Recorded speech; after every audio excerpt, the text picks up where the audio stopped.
Beritakanlah firman, siap sedialah baik atau tidak baik waktunya. Shalom, puji Tuhan, berkat Tuhan, kemurahan Tuhan memungkinkan kita bisa berjumpa lagi dalam renungan harian di hari ini. Saya percaya firman itu bermanfaat bagi pertumbuhan iman kita. Karena itu mendengar firman, membaca firman, belajar firman, itu sesuatu yang harus diprioritaskan dalam kehidupan kita. Mengawalinya mari kita berdoa. Kami bersyukur dan memuji nama-Mu ya Allah di hari ini karena perkenanan Tuhan. Kau berikan kami waktu dan kesempatan kembali untuk kami akan mendengarkan sebagian dari firman-Mu.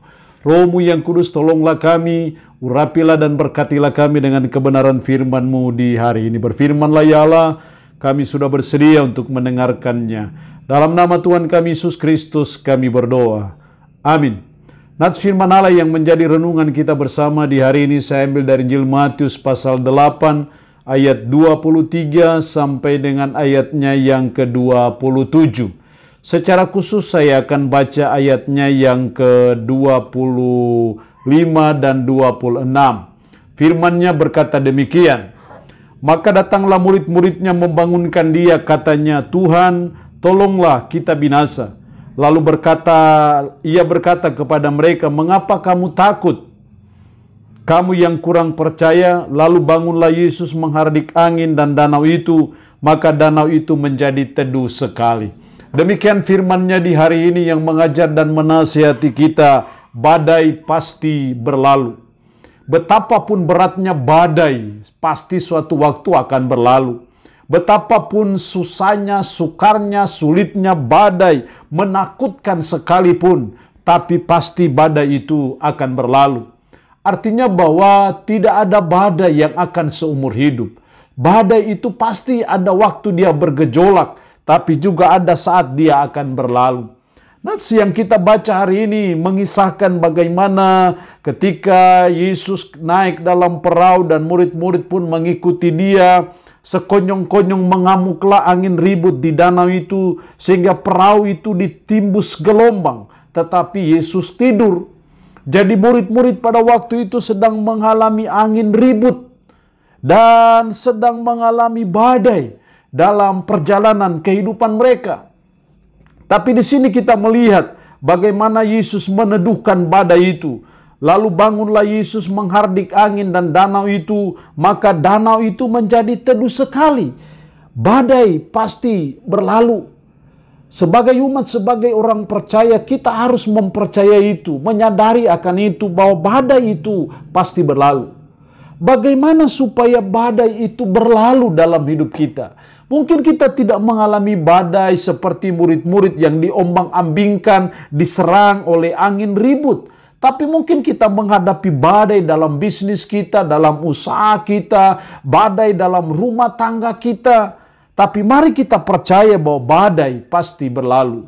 Dua hal yang kita pelajari supaya badai itu berlalu dalam hidup kita. Yang pertama dalam ayat 25, maka datanglah murid-muridnya membangunkan dia. Katanya, Tuhan, tolonglah kita binasa. Mereka datang membangunkan dia. Tuhan, tolonglah. Disinilah kita melihat, belajar dari murid-murid, supaya badai itu pasti berlalu. Kita harus meminta pertolongan kepada Yesus. Kita harus datang kepada Yesus, kita meminta pertolongan kepada Yesus, supaya Yesus meneduhkan ombak dan gelombang. Supaya badai itu berlalu dalam hidup kita. Tidak ada yang bisa meneduhkan badai dalam hidup kita. Seberat apapun, sesusah apapun, sesulit apapun badai dalam hidup kita, kita tahu bahwa hanya Yesus yang bisa meneduhkan itu. Makanya murid-murid datang membangunkan Yesus, Tuhan tolonglah kita binasa. Jadi hal yang pertama supaya badai pasti berlalu, mari kita datang kepada pribadi yang tepat. Datang kepada Yesuslah. Karena hanya Yesus yang bisa meneduhkan badai dalam rumah tangga kita, badai dalam hidup kita, badai apapun dalam hidup saudara dan saya. Hanya Yesus. Karena itu, jangan lari kepada orang pintar, jangan lari kepada siapa-siapa, jangan datang kepada siapa-siapa, datanglah kepada Tuhan, datanglah kepada Yesus. Karena hanya Yesus yang bisa meneduhkan badai dalam kehidupan kita. Yang kedua, supaya badai pasti berlalu, dalam ayat 26, Ia berkata kepada mereka, "Mengapa kamu takut, kamu yang kurang percaya?" Lalu bangunlah Yesus menghardik angin dan danau itu, maka danau itu menjadi teduh sekali. Mengapa kamu takut, kamu yang kurang percaya? Itu berarti bahwa menunjukkan bahwa Yesus mau ketika mereka sedang mengalami badai, mereka harus percaya.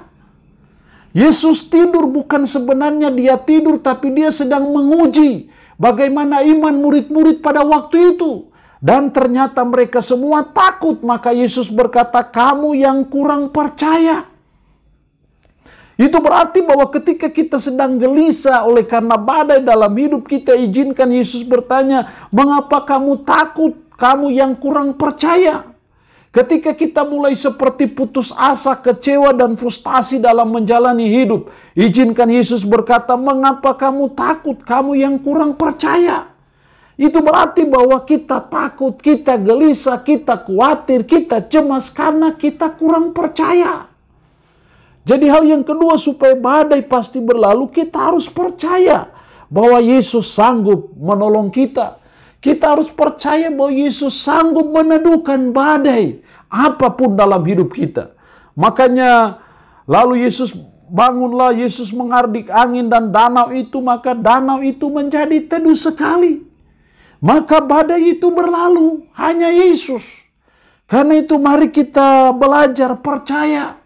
Kita belajar mengimani bahwa hanya Yesus yang sanggup meneduhkan badai dalam rumah tangga saya. Hanya Yesus yang sanggup meneduhkan badai dalam usaha saya. Badai apapun dalam hidup saya percaya. Hanya Yesus yang sanggup meneduhkan itu. Karena itu kita belajar percaya, belajar beriman. Itulah pentingnya mendengar firman, karena dengan mendengar firman, iman kita bertumbuh, iman kita terus di-upgrade, dan iman itu dibutuhkan ketika kita sedang menghadapi badai dalam hidup kita. Karena hanya iman itu yang bisa meneduhkan badai seberat apapun, badai sehebat apapun dalam hidup kita. Kita harus percaya bahwa Yesus sanggup menolong kita. Maka saya percaya badai itu pasti berlalu dalam hidup kita. Allah yang punya firman ini memberkati kita dengan firman-Nya hari ini. Amin. Mari kita berdoa. Puji syukur untuk kebenaran firman-Mu hari ini, yang mengajar dan menasihati kami, badai pasti berlalu. Betapapun beratnya badai itu pasti akan berlalu. Karena itu, tolong kami supaya kami harus meminta pertolongan kepada Yesus. Karena hanya Yesus yang bisa meneduhkan badai dalam hidup kami. Tolong kami supaya kami percaya bahwa Yesus sanggup meneduhkan badai dalam hidup kami. Roh-Mu yang kudus tanamkan dan meteraikan firman dalam hati dan pikiran kami.